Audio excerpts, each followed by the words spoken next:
fracture resistance is what has been told, but I have always done the simple reattachment technique. So we always say initially it is very difficult to single-handedly perform. Of course, we are now doing forehand dentistry where we have assistants, we have more than one assistants, and especially in pediatric dentistry we have 3 people around the child. A whole team is working towards doing the performing any treatment. But initially you at least need 2 hands to someone to hold the fragment and then someone to use the applicator tip to bond the fragment. It's just a small video to show that you need assistance initially, otherwise it's very so difficult for us to hold the tooth fragment together. So I think after a few cases, that's why I also shifted to the putty material where more surface area and it can be performed single-handedly.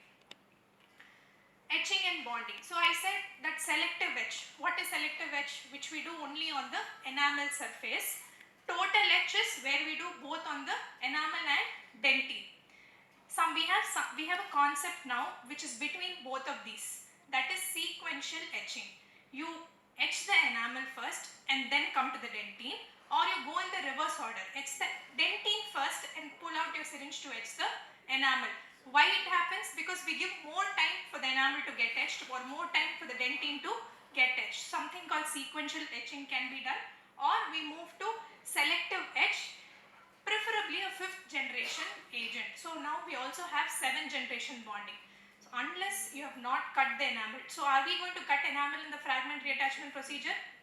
Ideally no, right? So we are just going to retain the enamel. There is no cutting of enamel. So there is no smear layer. So 7th generation will not be helpful in bonding. So we always want a 5th generation where without smear layer also etchant can be applied, bonded and rinsed. Curing of bonding agent. This is also one very controversial thing. So ideally in a composite restoration, do we cure the bonding agent? Yes, no. Do we cure, right? In a fragment reattachment procedures, even the guideline says do not cure the bonding agent. Why so? However thin the film is, even micrometers or nanometers or millimeters, some thickness comes from the film, correct? We do not want even that gap between the fragment and the tooth. So ideally bonding agent is not cured separately during a fragment reattachment procedure because it forms one layer. So when we reattach, it's not going to reattach perfectly. So you cure it along with the composite. So it's etching, applying the bonding agent, and then apply just how you apply glue to a surface, apply the topical flowable composites or the packable composites, and then reattach. You're going to have an excess, remove the excess and then cure the fragment. But still beveling reduces the enamel attachment and cage. Yes, so there are also for beveling again 2 concepts. Simple reattachment we don't do even bevel. It is direct attachment because it's only going to be 2 surfaces glued with one composite or one adhesive medium.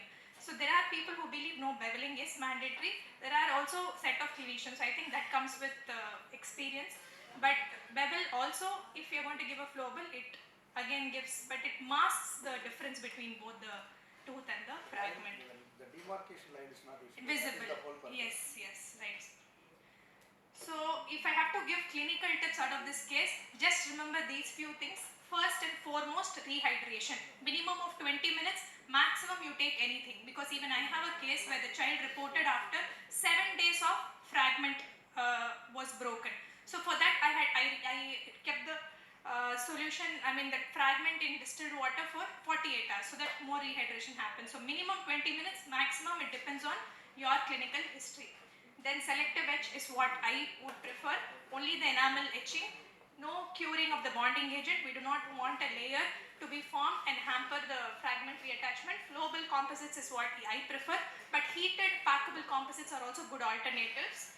And then finishing and polishing, and then finally long-term follow-up. So for this case which I showed has a 1-year follow-up so far, which is still less. There are other cases in between, all of them are 6 to 8 months old.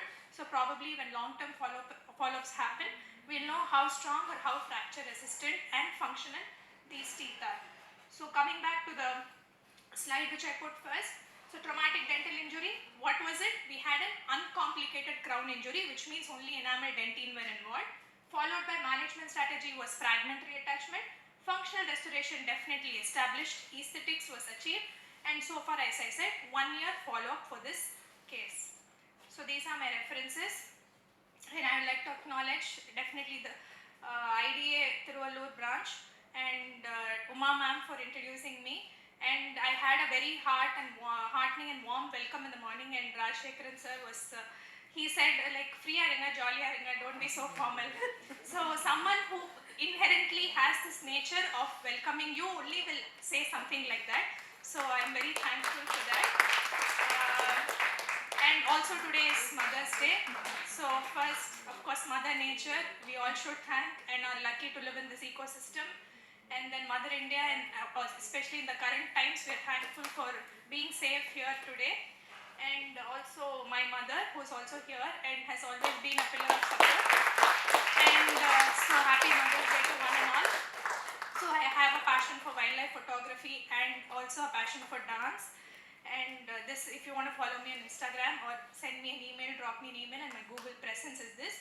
So kindly do share your knowledge, and I'm also welcoming me in sharing my knowledge on this platform. Thank you so much.